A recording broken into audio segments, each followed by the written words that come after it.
Hey, what's up tutu, j'espère que vous allez bien. On se retrouve aujourd'hui pour une toute nouvelle vidéo et surtout un tout nouveau compte rendu de Blu-ray. Comme vous les aimez, je sais plus on est au combien, je crois qu'on dépasse plus des quinzaines, vingtaines de vidéos à ce sujet. Et encore une fois, beaucoup de Blu-ray à vous présenter. Et là, cette fois-ci, c'est vraiment, mais vraiment la folie de Cultura. Il y a beaucoup de Blu-ray qui ont été achetés dans cette ancienne que j'aime tant, que ce soit par rapport à ces promotions qu'on a assez souvent, que ce soit au niveau des 4K, 2 4K pour 24,99 ou 1 acheté, 2 achetés, le 3e offert ou 3 achetés, le 4e et le 5e offert. Ça fait toujours plaisir et surtout qu'ils ont énormément de choix en termes de culture vidéo et ça je trouve ça assez cool. Donc vraiment, je pense qu'il y a peut-être une vingtaine de Blu-ray à vous présenter. Il y a du Steelbook, il y a du 4K, il y a du Blu-ray classique et il y a un coffret nostalgique que j'ai à vous présenter. Ça fait super plaisir en tout cas. Donc installez-vous confortablement, prenez un petit thé, un café, un chocolat, tout ce que vous voulez en termes de boisson avec de la nourriture. Installez-vous confortablement et c'est parti pour le compte rendu de Blu-ray. On va commencer du coup par tout ce qui est Blu-ray en dehors de Cultura et on finira par tout ce qui est Cultura parce que c'est là où j'en ai le plus. On va commencer je pense par les deux achats que j'ai fait en cash. Il s'agit dans un premier temps du film Le Labyrinthe de Pan, donc très vieux film de Guillermo del Toro, un film que j'avais vu à l'époque, que j'avais beaucoup apprécié, voilà son ton assez sombre, voilà, qui mélange le fantastique, voilà, la nature aussi également, et c'est vraiment un conte d'une extrême délicatesse que j'aime vraiment. Voilà, vraiment un conte de fées qui se registre un petit peu sur le côté adulte. C'est magnifique, c'est merveilleux, c'est beau, c'est bien construit. Et surtout, les effets visuels, ils sont vraiment bons pour l'époque. Et j'avais passé un excellent moment devant celui-ci. Je l'ai trouvé en Blu-ray, donc j'étais hyper content. Je ne l'ai pas revu depuis. Mais pour le coup, c'est vrai qu'il faudrait que je me le remate pour replonger dans cet univers. Surtout que Guillermo del Toro, c'est toujours un réalisateur que j'aime énormément, qui avait été aussi du coup en compétition au Festival de Cannes et qui avait obtenu, je crois, 3 Oscars. Ensuite, un film de Danny Boyle. Danny Boyle, un réalisateur que j'aime énormément par tous les films qu'il a pu faire, et dont un, celui-ci, celui qui a eu 8 Oscars. Il a éclaté tout sur son passage. Peut-être que personne reconnaît l'acteur qui a dessus, mais cet acteur, vous le connaissez, il est beaucoup plus jeune. C'est celui qui a joué dans le film Monkey Man, un réalisateur et un acteur qui a voulu faire ce film-là, Monkey Man, qui est sorti, je crois, l'année dernière, un peu sous la forme de John Wick. Mais avant, il y avait ce film-là de Danny Boyle. Danny Boyle qu'on connaît vraiment pour Trainspotting, mais également La Plage avec notre très cher Leonardo DiCaprio et l'acteur français, je ne sais même plus comment il s'appelle, qui a fait le très moyen, mais très moyen Astérix Obélix, je ne sais plus son nom, Guillaume Canet, voilà, c'est ça. Mais ce film-là, il est d'une extrême... il est rempli d'émotions, rempli d'amour. C'est un film qui vraiment traite d'un sujet assez sensible, que ça soit déjà l'amour dans un premier temps. Qu'est-ce qu'on est prêt à faire par amour, mais aussi d'un homme qui a tout ravagé sur son passage, qui est très fort au niveau de la culture, qui va tout faire pour aller dans cette version de qui veut gagner des millions. Et en fait, il va être accusé de tricherie. Donc c'est vraiment un film qui est assez poignant pour le coup. Ça va te montrer aussi la pauvreté, les bidonvilles. Voilà, on est dans l'Inde, donc l'Inde est un pays très pauvre. Et vous allez remarquer, voilà, tout ce côté-là, toutes les personnes qui vivent dans la difficulté. Et c'est assez bien montré, surtout que la réalisation de Danny Boyle, elle est juste exceptionnelle. Celui-ci, par contre, le Blu-ray, pour certaines personnes qui l'ont, vérifiez bien parce qu'il a ce côté défectueux au niveau du Blu-ray. Pour ma part, le mien fonctionne pour l'instant, donc ça je suis assez content, mais vérifiez par rapport à ça parce que je sais qu'il a des difficultés par rapport à son lisage. On va passer ensuite à deux achats faits à Amazon. Il s'agit d'un excellent film de Bong Joon-ho, un ancien film de Bong Joon-ho avant Parasite, bien évidemment. Il s'agit de The Host. The Host est un film exceptionnel. Il a révolutionné le genre du cinéma coréen, surtout par rapport au fait qu'on intègre le fantastique, on intègre un petit peu le côté horreur avec cette bestiole qui pourrait vraisemblablement ressembler au monstre du Loch Ness, qui vit dans cette rivière proche de Séoul et qui va enlever en fait je crois la fille du père, si je me trompe pas. Il va tout faire pour essayer de le retrouver. Mais en tout cas, qu'est-ce que j'ai kiffé ce film. Il peut paraître un peu long par certains points, mais en tout cas, moi j'ai passé un bon moment. Je crois qu'il était sorti, si je me trompe pas, c'était en 2006-2007. Enfin, en tout cas, c'est dans les années 2000, ça c'est sûr et certain. Mais c'est un film que j'avais beaucoup apprécié. Et là, le revoir sous cette nouvelle version, ben, j'ai vraiment adoré. La qualité, je trouve qu'elle est plutôt bonne. Et je trouve que le monstre est assez bien fait, en fait, pour l'époque. On a vraiment quelque chose d'assez quali, pour le coup. Et tout ce qui est film coréen, bah, je suis vraiment captivé à chaque fois que j'en regarde un. Et celui-ci, bah, je ne l'avais pas vu. C'est vrai que Bong Joon-ho fait partie de mes réalisateurs coréens préférés. Il a tellement fait d'excellents films. Il n'y a pas que lui, bien évidemment. Mais c'est vrai que le fait que Parasite soit l'un de mes meilleurs films coréens, même meilleur film de tous les temps pour ma part, et ben je trouve que celui-ci casse un peu les codes avec vraiment ce mélange assez unique pour ce réalisateur qui a vraiment tout fait pour avoir quelque chose d'assez uni dans son cinéma à proprement parler. Ensuite, un autre film, Sound of Freedom. Regardez ce film. Pour ceux qui n'ont jamais vu ce film, franchement, allez le voir. Jim Caviezel est juste impeccable dans celui-ci. J'avais beaucoup apprécié le film avec lui aussi, avec Jim Caviezel. Le film, j'ai perdu le nom, La Passion du Christ, par Mel Gibson. Il était juste fou. Et là, le revoir dans un rôle encore aussi poignant, voilà, c'est tout simplement un policier qui va tout faire pour essayer de dissoudre en fait une organisation qui enlève, séquestre des enfants et surtout les vend à d'autres personnes. Voilà, donc on est vraiment sur une opération de sauvetage pour essayer de retrouver ces enfants bloqués par des trafiquants sexuels, ce qui arrive énormément. Donc c'est adapté d'une histoire vraie. Vraiment, ce film est juste fou, que ce soit dans le comportement des enfants. C'est vrai que de faire jouer des enfants, c'est assez compliqué.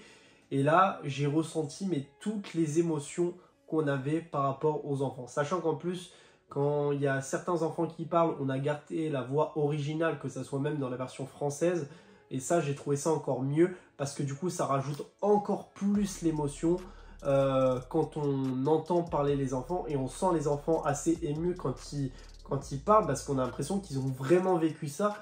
C'est vraiment assez poignant pour le coup. Donc je vous invite vraiment à regarder ce film, à vous faire votre propre avis.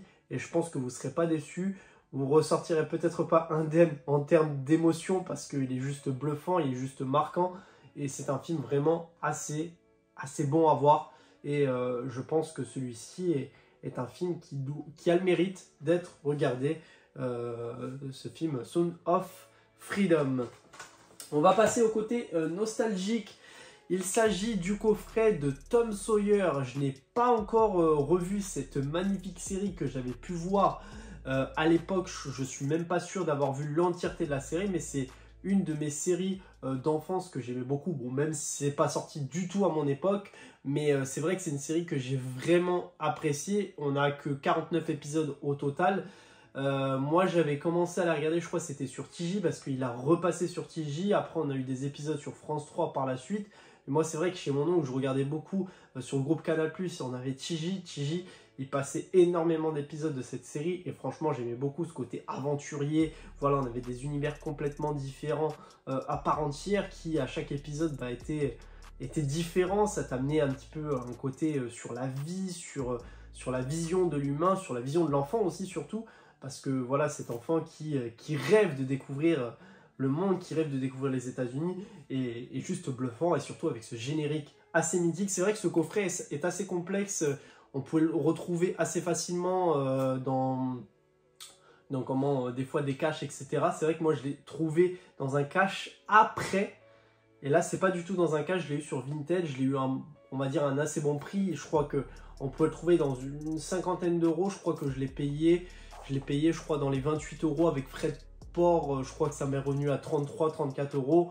Il est sous blister, donc ça fait assez plaisir, surtout que c'est la version Blu-ray, donc j'ai hâte de me la remater parce que j'ai vraiment apprécié cette série de Tom Sawyer.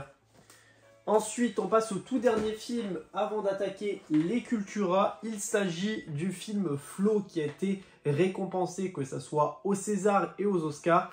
Donc là, j'ai pris cette version que je suis pas hyper fan dans l'ensemble, sachant que c'était une exclusivité de base Fnac.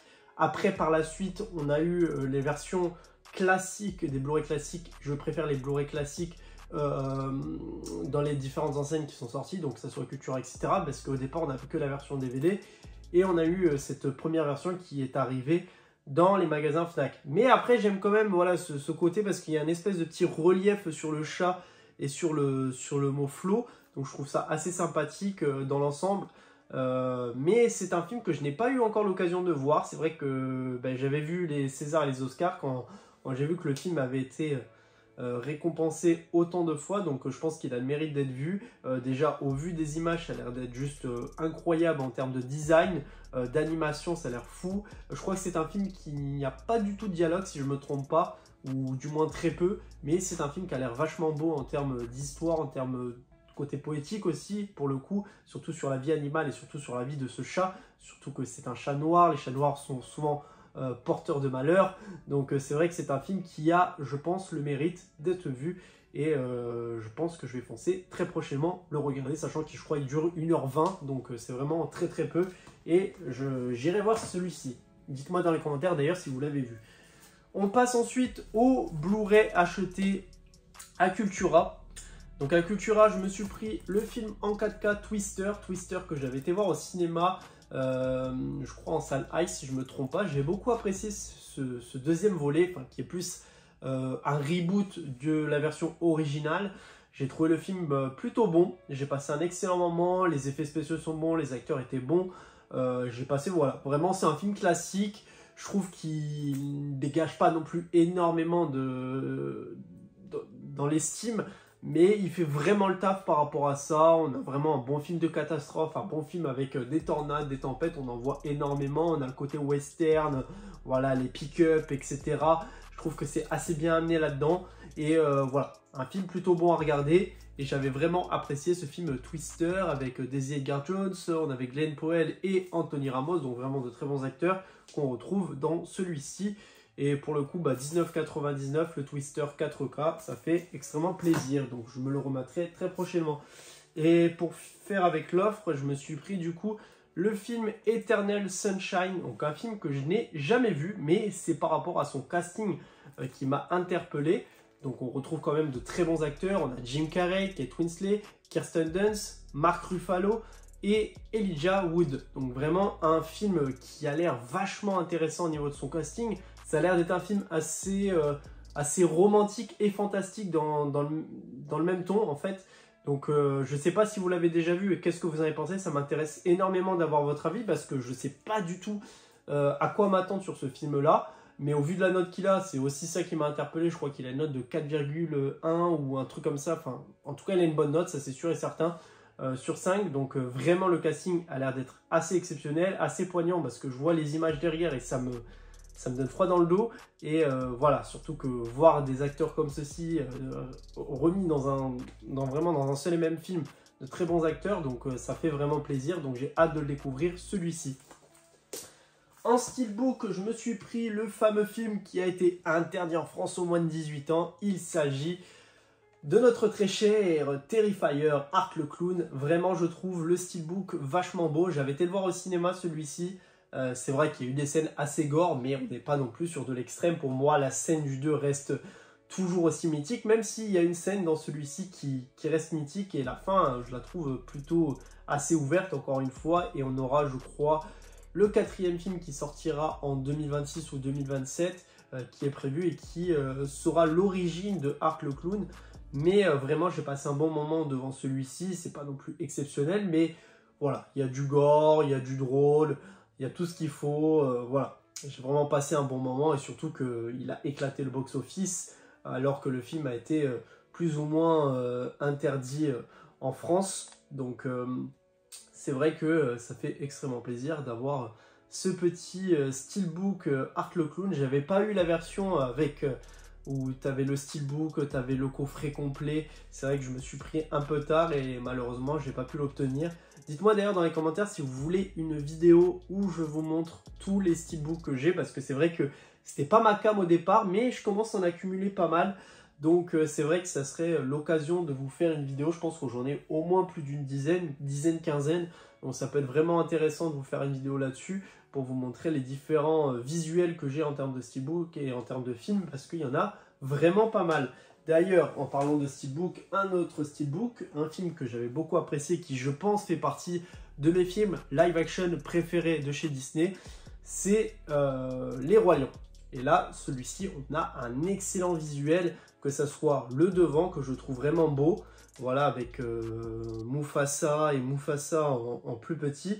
Et là, derrière, bah, on a la version Scar, et je sais plus comment il s'appelle quand il est petit, Tahari, je sais plus le nom. Je sais plus exactement le nom qu'il porte quand il est enfant. Taka, c'est ça, c'est Taka. Et voilà, j'aime beaucoup le visuel de derrière, il est vraiment très beau. On a vraiment un côté beaucoup plus sombre, moins joyeux, et le devant, bah, c'est beaucoup plus clair, avec plus de relief, qui dégage le côté un peu moins sombre. Mais franchement, ce visuel, je le trouve vraiment sympathique. Il est vraiment très très beau, ce film. Et par rapport à ça, le film, j'ai vraiment passé un bon moment. Les musiques sont bonnes, notamment la musique Mon Frère, que j'ai beaucoup apprécié. Et c'est vrai que je comprends pas pourquoi Disney n'a pas fait un film sur Mufasa auparavant en termes d'animation, parce que je pense que ça aurait pu être vraiment intéressant de découvrir un petit peu plus son histoire. Et là, de le voir dans le côté du film, c'est vrai que tu te dis, bon, Mufasa, il a aussi sa part de responsabilité sur en fait le changement de comportement de Scar. Donc c'est vrai que c'est assez bien dit dedans, et j'aime beaucoup ce film. Un film que je connaissais absolument pas, il s'agit du film Borderline, qui a une excellente note. Ce qui m'a interpellé sur ce film, en fait, c'est qu'il a eu le prix du public au Reims Polar. Et en fait, je suis né à Reims, et c'est vrai que ce festival, je l'ai connu quand j'étais là-bas. En fait, il traite tout ce qui est film thriller, polar, policier, etc. Et quand j'ai vu ce film-là, ça m'a un petit peu interpellé. Borderline. Voilà déjà le titre en gros comme ceci. En fait, c'est une famille qui vont vouloir s'installer à New York, en fait, tout simplement. Et en fait, au moment où ils vont devoir contrôler les passeports, ils vont être aiguillés par les salles d'interrogatoire pour en fait subir en fait un interrogatoire, excusez-moi, assez poussé pour savoir s'ils ont vraiment la possibilité de vivre à New York. Donc ils vont vraiment, c'est vraiment un film assez marquant pour le coup, parce que ça va vraiment jouer sur un système de huis clos où il y aura énormément de dialogue pendant 1h30, et c'est ça aussi qui est assez impressionnant, jusqu'à arriver à limite à un point de non-retour sur le fonctionnement des deux personnages en fait, qui vont plus ou moins se découvrir. Parce que c'est vrai que ça va être un interrogatoire assez poussé. Il va y avoir des informations qui vont être dévoilées par rapport à la femme, par rapport à l'homme, même des choses que eux ne savaient pas sur l'un et l'autre. Donc c'est assez bluffant comment le film est tourné. C'est vraiment un vrai huis clos, et j'ai beaucoup apprécié celui-ci. Ensuite, on a le film avec Ingrid Hérédétique. C'est ça? Non. Érotique. Voilà, celui-ci, je ne l'ai pas vu. Apparemment, il est excellent. Il fait assez flipper Hugh dans celui-ci. Donc, je ne connais pas du tout un film d'horreur. Les films d'horreur, c'est vraiment ma cam. Et j'en avais entendu parler au moment où il est sorti.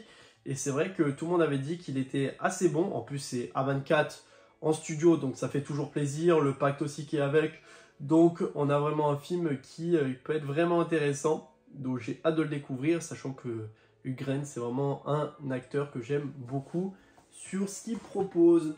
Un autre steelbook, on a le film Wicked Wicked que j'attends la suite avec impatience, donc la partie 2 qui sortira je crois en décembre si je me trompe pas. J'aime beaucoup ce film là, je trouve que Ariana Grande pour une première elle est vachement impressionnante, les décors sont magnifiques, les costumes, tout, enfin tout dans le film est assez bon. Je trouve le film vraiment assez kiffant pour le coup. J'ai passé un excellent moment malgré le fait qu'il je crois dure 2h40, un truc comme ça. Mais franchement j'ai hâte de découvrir la suite parce que ça se termine sur un cliffhanger assez triste on va dire entre guillemets parce que voilà, je ne vais pas en dévoiler plus pour ceux qui n'ont pas vu le film et qui aimeraient le découvrir. D'ailleurs il est disponible sur Canal+ depuis peu. Donc n'hésitez pas à aller le découvrir si vous ne l'avez toujours pas vu. Mais moi en tout cas j'ai passé un excellent moment devant ce film. Il est vraiment bon, c'est du fantastique, il y a de l'amour. Et Ariana Grande dedans crève l'écran pour le coup, pour une première. Je trouve ça vachement intéressant. Ensuite on va parler de 2 films parce qu'il y a vraiment une histoire par rapport à ça. Vous savez l'offre que Cultura fait, c'est-à-dire un Blu-ray pour 14,99, 2 Blu-ray pour 24,99. Et il y a un film qui est sorti, je crois, une semaine après. Il s'agit du film Emilia Pérez, pareil, que j'avais remarqué quand il y a eu, les Césars, parce que ce film a explosé tout aussi en termes de César et je crois aussi aux Oscars, il a tout éclaté aussi. Et ce film, je ne l'avais pas vu et franchement, j'ai adoré. J'ai passé un excellent moment devant celui-ci, devant le nouveau film de Jacques Audiard. Je ne l'avais pas vu au cinéma, mais franchement, il est beau. C'est vraiment une belle comédie. Elle est cool, les effets de couleurs, les chansons, l'ambiance, le film aussi que dégage. Vraiment, il a vraiment une aura, le film, que j'apprécie énormément. Et en fait, la petite histoire par rapport à ça, c'est que le film est sorti une semaine. Et en fait, sur l'étiquette du film, il y avait la même. Il y avait un pour 14,99, le deuxième pour 24,99. Dans ma tête, je me suis dit, c'est peut-être le seul qui est édité avec cette étiquette-là. Je me dis, le film est sorti il y a une semaine, c'est impossible qu'il se retrouve déjà à ce prix-là. C'est pas possible, sachant que Cultura le font 2 mois, 3 mois après leur sortie et essaye de choisir les films qui marchent le moins pour essayer de les mettre en remise. Et là, je vois ça, je regarde sur les autres, pareil, même étiquette. Je dis, je vais décider d'aller en caisse. Enfin, le truc, bon, malheureusement, ça n'avait pas marché. Ça a mis erreur, comme quoi que, en fait, c'était un problème d'étiquetage. Sauf que moi, je leur ai dit qu'il y avait marqué ça sur tout. Du coup, finalement, elle me l'a fait passer avec la remise. Du coup, je l'ai eu à 12,99 € une semaine après sa sortie. Donc franchement, ça, j'étais plutôt content d'avoir le petit Emilia Pérez que je ne voulais pas forcément acheter pour le moment parce que c'est vrai qu'on en parlait trop avec les Césars, avec les Oscars et tout. Donc dans ma tête, c'était un petit peu... voilà. Et finalement, le moment était vraiment opportun. Donc je me suis dit, bon, là pour le coup, ça vaut vraiment le coup. Donc au lieu de payer 24,99, je me retrouve avec un Blu-ray à 12,99. Donc fallait vraiment que je le prenne et ça fait super plaisir. Donc je suis bien content de l'avoir récupéré ce Blu-ray avec cette remise. Un autre film aussi qui avait fait l'honneur au festival, il s'agit de The Substance. Franchement, un excellent film. J'ai vraiment adoré le film de Coralie Farjad. C'est vrai que j'ai beaucoup aimé le film Revenge, qui est d'ailleurs ressorti en Blu-ray, qu'il faudrait que je le récupère parce que je l'ai toujours pas celui-ci. Et The Substance, c'est vraiment incroyable. Franchement, ça montre, il y a vraiment un côté assez moral, dans le sens où, voilà, on parle de la beauté, de toutes les personnes qui essayent de refaire, en fait, un peu son physique pour essayer de plaire, pour avoir une image, etc. Et au final, dans le film, c'est tout le contraire qui se passe. C'est la dégradation, en fait, de l'humain dans son physique, dans son mental. Au final, c'est tout l'effet inverse qui va se passer. Et ce film, il a vraiment une ambiance et voilà, il est juste incroyable. Et surtout de revoir Demi Moore dans celui-ci, franchement, je suis assez content parce qu'elle joue extrêmement bien, que ce soit elle et Margaret Qualley qui est aussi dedans, qui joue son rôle beaucoup plus jeune. Franchement, excellent film, j'ai passé un bon moment avec ma copine, on s'est régalé. Je n'avais pas été le voir au cinéma celui-ci et c'est vrai que tout le monde en parlait. Et quand je l'ai eu en Blu-ray, je me suis dit, il faut vraiment que je le regarde. Un film que je n'avais pas été voir au cinéma, mais que j'ai vu du coup en Blu-ray, il s'agit de Juré numéro 2, le tout nouveau film de notre très cher Clint Eastwood. Et franchement, allez voir celui-ci, il est excellent.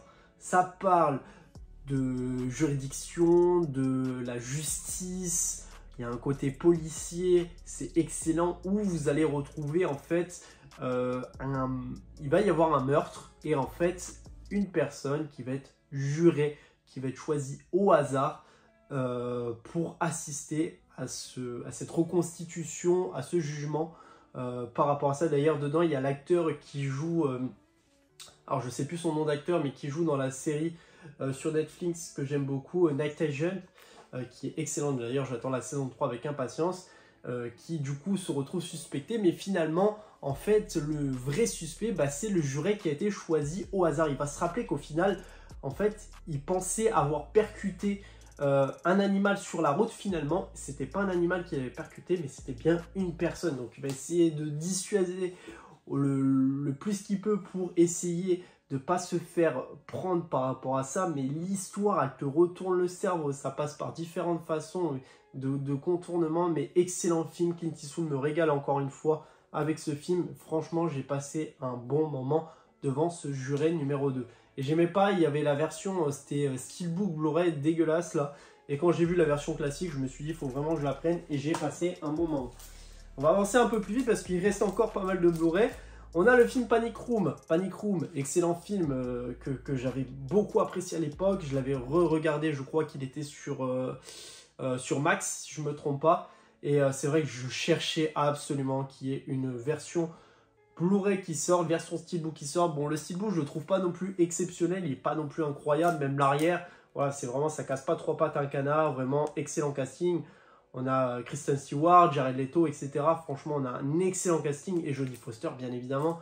Voilà, très très bon film, un huis clos exceptionnel. Je suis bien content qu'ils l'ont sorti dans une version Blu-ray, enfin, pour le remater. Version 4K, je trouve qu'elle est plutôt bonne. Et moi, j'avais vraiment passé un excellent moment devant celui-ci à l'époque. Et là, je l'ai revu du coup dans cette version 4K. Et c'est toujours autant un kiff. Film que je n'ai pas vu sur le biopic de Monsieur Aznavour, qu'il faudrait que je voie, surtout qu'il est réalisé par Mehdi Idir et surtout Grand Corps Malade avec Tahar Rahim. Apparemment, il crève l'écran dans celui-ci et il faut vraiment que je découvre un petit peu le biopic sur Monsieur Aznavour. Donc, hâte de voir celui-ci. Je l'avais pris en Blu-ray aussi. Donc, il faudrait que je le voie. Donc là, j'ai pas mal de films à rattraper. Mais en tout cas, j'avance plutôt bien parce que j'en suis à une moyenne sur plus de 800 films. Je crois que j'ai vu plus de 400 films. Là, dernièrement, j'ai vu Mystic River que j'ai beaucoup apprécié. Mais je pense vous faire des vidéos sur les films Blu-ray que j'ai vus pour vous donner peut-être des avis, etc. Peut-être des films que vous n'avez jamais vus. Donc ça peut vous donner peut-être des idées pour des films à regarder. Gladiator, vu au cinéma, pareil, excellent film. C'est pas non plus la suite que j'attendais le plus, mais on va dire j'ai passé un bon moment. J'ai trouvé les combats encore une fois bons, les décors aussi également. Je trouvais que les effets visuels aussi étaient excellents. Cette version 4K, je ne l'ai pas revue depuis, mais voilà, j'ai pris cette version Steelbook, même si je préfère la version Steelbook de la FNAC. Mais malheureusement, j'avais pas eu le temps d'aller à la FNAC, et c'est vrai que les Steelbooks à la FNAC, ils partent extrêmement vite, sachant qu'ils les mettent souvent avant leur sortie. Donc c'est vrai que des fois, c'est assez complexe à les obtenir. Mais voilà, j'ai le Gladiator 2 dans ma collection. On a ensuite le film, oh là là, celui-ci je pense que c'est mon film préféré d'animation. Il s'agit du Robot Sauvage. Que dire de ce film? Le Robot Sauvage, c'est pour moi le meilleur film d'animation qui a pu être diffusé. Je trouve vraiment l'idée exceptionnelle. Un robot qui se fie d'amitié avec des animaux. Un robot, tu vois, tu mets la technologie qui arrive dans un monde qui est tout simplement sauvage, naturel, et qui ne sait absolument pas ce qu'il fait là. Il n'est pas du tout programmé pour ça. Et en fait, il va tout simplement s'allier avec ces animaux. Je trouve les visuels vachement bons, les couleurs, l'ambiance et surtout le côté poétique. J'ai jamais pleuré devant un film, et bah devant celui-ci, crois-moi, j'ai lâché ma larme à plusieurs reprises. Voilà, il essaye d'aider un oiseau. En fait, il va tout faire pour que ça devienne voilà, son duo parfait, parce que ça va être sa maman, il va l'aider à l'élever, il va essayer de le faire voler, l'aider à manger, à immigrer, etc. Il y a vraiment un côté assez redoutable dans ce film que j'aime beaucoup.